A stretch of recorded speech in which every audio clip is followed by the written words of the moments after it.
या न्याणी जी सूरत में हुजे या अल्लाह जी इनायत आहे उन ते शुक्र अदा करणु घुरिजे। ख़ुसूसन न्याणी जे ॼमण ते ख़ुशि थियणु इहा मदीने वारे साईं जी सुन्नत आहे। असांजे मुआशरे में जाहिलियत जी वॾी आदत पइजी वई आहे त माण्हू न्याणियुनि जे ॼमण ते नाराज़ थींदा आहिनि। जेकॾहिं घणियूं न्याणियूं ॼमनि त उन ते नाराज़ थींदा, या नुंहुं जे बार बार न्याणियूं ॼणे त उन ते सहुरो ऐं ससु कावड़जी पवंदा त रुॻी न्याणियूं थी ॼणी। अब उहो उन न्याणी जे हथ में त कोन्हे, या अलाह जी अता आहे। जंहिंखे अलाह न्याणी ॾे, जंहिंखे अलाह पुट अता फरमाए, रब जी मर्ज़ी आहे। जेको माण्हू न्याणियुनि जे ॼमण ते ख़ुशि थिए, मदीने वारे साईं फरमायो अल्लाह उन जे लाइ जन्नत लिखी छॾींदो आहे। मा मिन मुस्लिमिन लहू इब्नतान फयुहसिनु इलैहिमा। साईं करीमन सल्लल्लाहु तआला अलैहि वसल्लम फरमायो जंहिंखे ॿ न्याणियूं ॼमनि, घणियूं न्याणियूं? ॿ न्याणियूं ॼमनि, फयुहसिनु इलैहिमा, उन्हनि सां सुहिणो वर्ताव रखे। मां साहिबतहा औ साहिबहुमा, उन्हनि मां कंहिं हिकिड़ी सां सुठो वर्ताव रखे या ॿिन्ही सां सुहिणो वर्ताव करे, उन्हनि जी सुठी परवरिश करे। इल्ला अदखलताहुल जन्नह, उहे ॿई न्याणियूं हिन खे जन्नत में दाख़िल करण जो सबबु बणिजी वेंदियूं।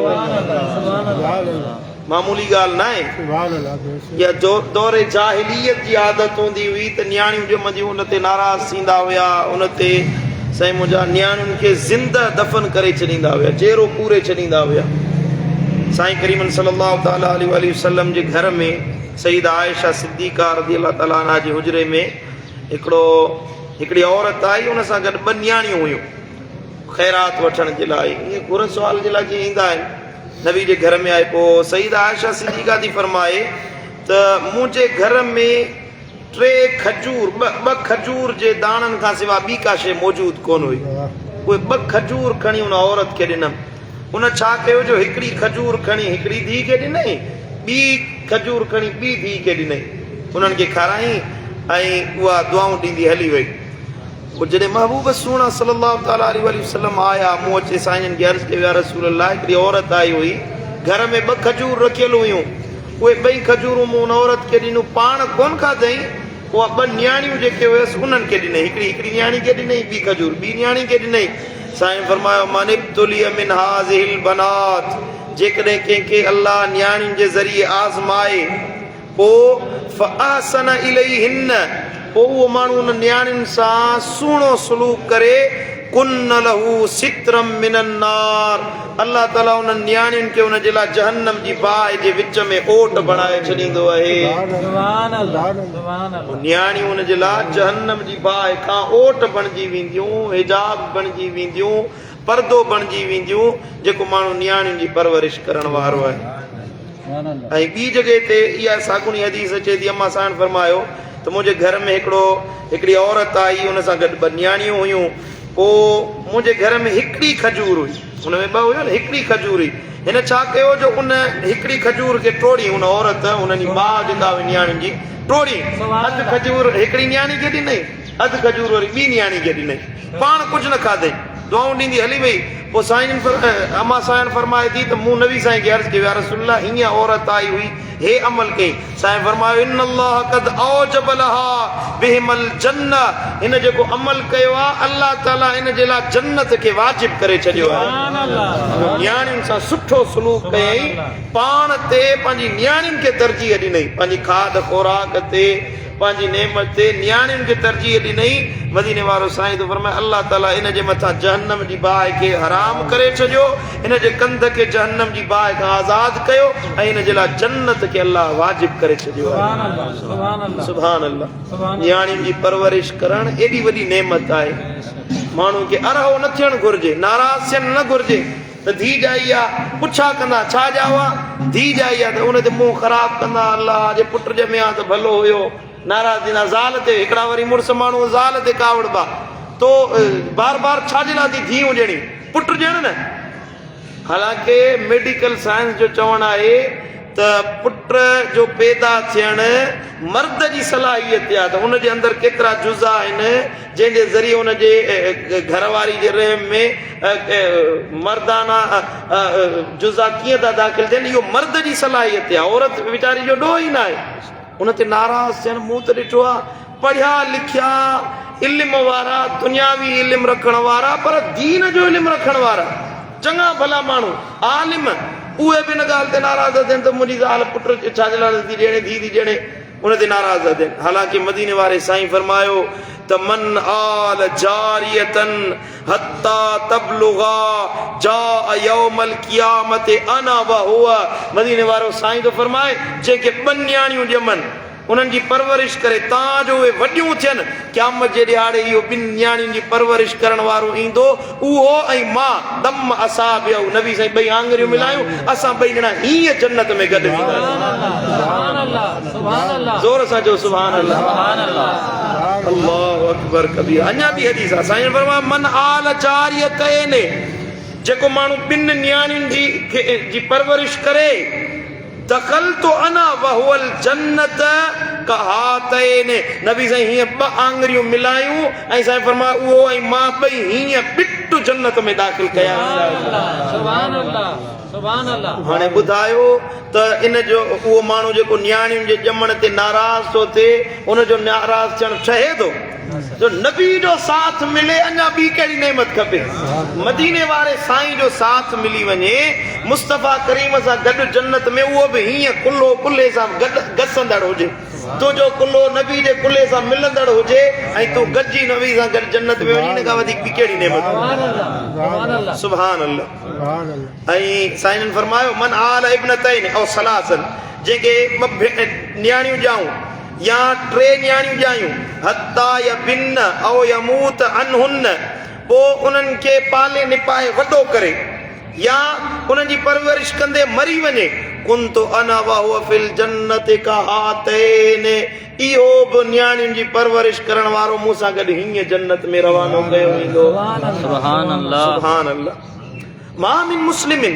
तकून लहु सलासु बनातिन मदीने वारे साईं फरमायो जंहिंखे 3 न्याणियूं ॼमनि जंहिं मर्द खे 3 न्याणियूं ॼमनि फयुनफिकु अलैहिन उन्हनि ते ख़र्च करे पंहिंजी ज़ाती कमाई उन्हनि ते ख़र्च करे हत्ता या बिन औ या मुतन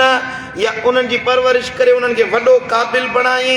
या उन्हनि जी परवरिश कंदे मरी वियो इल्ला कुन्न लहू हिजाबम मिनन नार उहे न्याणियूं हिन जे लाइ जहन्नम जी बाहि खां ओट बणिजी वेंदियूं सुभान अल्लाह सुभान अल्लाह ऐं ॿी हदीस मुबारक आहे साईं करीमन फरमायो सुनन तिरमिज़ी शरीफ में जा लफ़्ज़ आहिनि मन कान लहू सलासु बनातिन औ सलासु अख़वातिन जंहिंखे 3 न्याणियूं हुजनि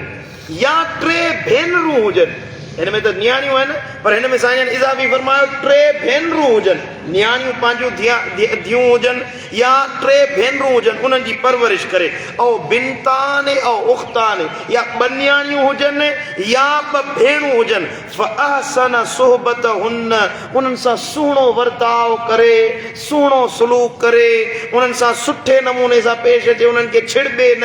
न्याणी हुअण जे करे उन्हनि ते बुरो भलो उन्हनि खे न चवे सुठो सलूक करे वत्तक़ल्लाह उन्हनि जे बारे में अल्लाह खां डिॼंदो रहे मतां हिननि जी का हक़ तलफ़ी न थी वञे मुंहिंजी भेण जो हक़ न खाई विया न्याणी जो हक़ न खाई विया अल्लाह खां डिॼंदो रहे फी इस्फलहुल जन्न मदीने वारो साईं तो फरमाए उन्हनि न्याणियुनि उन्हनि भेनरुनि जी तरबियत करण जे करे अल्लाह उनखे जन्नत में दाख़िल फरमाए छॾींदो सुभान अल्लाह सुभान अल्लाह सुभान अल्लाह सुभान अल्लाह तव्हांजी ॻाल्हि सम्झ में आई हले कोन आई नबी जो फरमान आहे उनखे तरजीह ॾियणु हर मुस्लमान जे मथां ज़रूरी आहे ऐं साईं फरमायो त मन कानत लहू उनसा फलम यइज़हा वलम युहिनहा वलम युसिर वलदहू जंहिंखे न्याणी ॼमे पोइ उनखे झिणके न उनखे बुरो भलो न चवे उन जे लाइ बुरो न सोचे उन जे लाइ चङी तरबियत करे ऐं पुटनि खे उन जे मथां अहमियत न ॾे पुट जे मन ऐं न्याणी खे अहमियत न ॾे पुट जा हुआ त उनखे वधीक अहमियत ॾे पुट खे वधीक कुर्ब करे पुट सां वधीक प्यार करे पुट सां वधीक मोहबत करे पोइ न्याणी हुजे उन सां ओड़ो प्यार न करे जेको पुट सां प्यार कंदो आहे नबी साईं फरमाई न कयो, पुट ॼमे उन सां ओड़ो ई प्यार कयो जीअं न्याणी सां प्यार कंदा आहियो। पुटनि सां न्याणियुनि सां बराबरी जो सलूक कयो। लम युसिर वलदहू, पंहिंजे पुट खे न्याणी ते अहमियत न ॾे। आका दा फरमाइन अलैहा अदखलहुल्लाहुल जन्नत, ओ यो न्याणी जी परवरिश करण वारो, उन सां सुहिणो वर्ताव करण वारो, उन सां मोहब्बत सां पेश अचण जी भेनरूं, ॿ भेणूं हुजनि उन्हनि ते ख़र्च करे। औ ज़वाता कराबतिन, या ख़ानदान में, संदसि ख़ानदान में औरतूं आहिनि जेके बेवा आहिनि या उन्हनि जो ॿियो को परवरिश करण वारो न आहे, उन्हनि जी पालना करण वारो न आहे, हे उन्हनि न्याणियुनि को ख़र्च करे न, उन में नियत इहा रखे त मुंहिंजो अल्लाह मूं ते राज़ी रहे। पंहिंजी न्याणियुनि जी परवरिश करे, पंहिंजी भेणुनि जी या ख़ानदान जी कंहिं औरत जी परवरिश करे, उन में इहो ख़्यालु रखे त मुंहिंजो अल्लाह मूं ते राज़ी रहे। हत्ता युगनियहुमा मिन फज़लिल्लाह, उन्हनि ते एतिरी करे, एतिरो ख़र्च करे ताजो अल्लाह पंहिंजे फज़ल सां उन्हनि खे बेनियाज़, या उहे औरतूं, उहे न्याणियूं, तुंहिंजूं भेनरूं, तुंहिंजूं धीअरूं, तुंहिंजूं न्याणियूं पंहिंजी किफ़ालत करण वारियूं बणिजी वञनि, ख़ुदि कफ़ील बणिजी वञनि। कानत लहू सित्रम मिनन नार, अल्लाह ताला उन्हनि न्याणियुनि जे ज़रिए हिन जे लाइ जहन्नम जी बाहि खां ओट पैदा फरमाए छॾींदो। तव्हांखे ॻाल्हि सम्झ में आई हले कोन? केॾी वॾी नेमत आहे, केॾी वॾी इनायत आहे। ऐं अञा साईं करीम सल्लल्लाहु अलैहि वसल्लम फरमायो, मन कुन्न लहू सलास बनातिन, जंहिं माण्हू खे 3 धीअरूं ॼमनि, फसबर अला लिअवाइलिहिन्न वदर्राइहिन्न वसर्राइहिन्न, जेको माण्हू 3 न्याणियूं ॼमनि पोइ उन ते सब्र करे, पोइ लिअवाइलिहिन्न उनजी इब्तिदाई ज़िंदगी यानी बचपन में उनजी परवरिश करे, उन में जेका मुश्किलातूं अचनि न्याणियुनि जो ॾुख बर्दाश्त करे, वदर्राइहिन्न, ऐं उनजे वॾियूं थी वियूं, जवान थी वियूं, बालिग थी वियूं, पोइ उन्हनि जी तरबियत करणी आहे, उन्हनि जी हिफ़ाज़त करणी आहे, गैर मुहर्रमनि खां उनखे बचाइणो आहे, उन्हनि जी हिफ़ाज़त करे, ऐं आख़िर में उन्हनि खे पढ़ाए, उन्हनि जो ख़र्च पंहिंजे सिर ते खणे, उन्हनि जी शादी कराए, तरबियत कराई, पोइ बचपन में ख़्यालु रखियईं, जवानी में ख़्यालु रखियईं, उन्हनि जी तालीम जो ख़्यालु रखियईं, उन्हनि जी तरबियत जो ख़्यालु रखियईं, हत्ता कि उन्हनि खे पढ़ायईं, उन्हनि जी शादी करायईं, उन्हनि जी सार संभाल लथई। अदखलहुल्लाहुल जन्नत बिरहमति इय्याहुन्न, जेको उन्हनि न्याणियुनि ते रहमत कयईं, शफ़क़त कयईं, बाज कयईं, अल्लाह ताला उनजे सदके उनखे जन्नत में दाख़िल फरमाए छॾींदो। त हिकिड़ो साहबी उथी बीठो, या रसूल अल्लाह वबनता, ने तव्हां 3 न्याणियूं चयूं आहिनि या 3 भेनरूं चयूं आहिनि, पर जंहिंखे 2 न्याणियूं हुजनि उन जे लाइ छा हुकुम आहे? साईं फरमायो वबनता, ने जंहिंखे 2 न्याणियूं हुजनि अल्लाह ताला 2 न्याणियुनि जे सदके बि उनखे जन्नत में दाख़िल फरमाए छॾींदो। पोइ वरजुलुन, या रसूल अल्लाह वाहिदतन, उनखे हिकिड़ी न्याणी हुई, उन जो या रसूल अल्लाह भला जे हिकिड़ी न्याणी हुजे,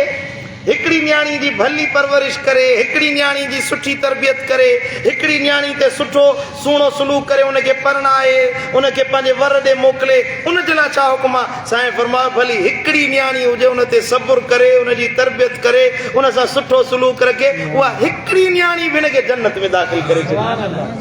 न्याणी अहिड़ी ज़ात आहे जेका तव्हांजे लाइ जन्नत में वञण जो सबबु आहे। अहिड़ी न्याणी, अहिड़ी नेमत आहे जेका तव्हांजे लाइ जहन्नम खां ओट आहे। पर अञा वॾे में वॾी ॻाल्हि, अहिड़ो रोज़ो अजुर नथो ॾे, निमाज़ अजुर नथी ॾे, अहिड़ो अंजाम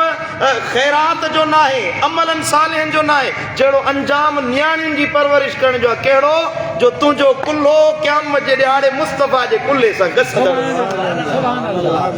हज़ार नेमतूं हिक पासे कर, मुस्तफ़ा जो साथ, उन तां जन्नत जूं नेमतूं कुर्बान करे छॾ। मोमिन जी त इहा तमन्ना हूंदी आहे, वरी जन्नत हुजे या साईं मुंहिंजा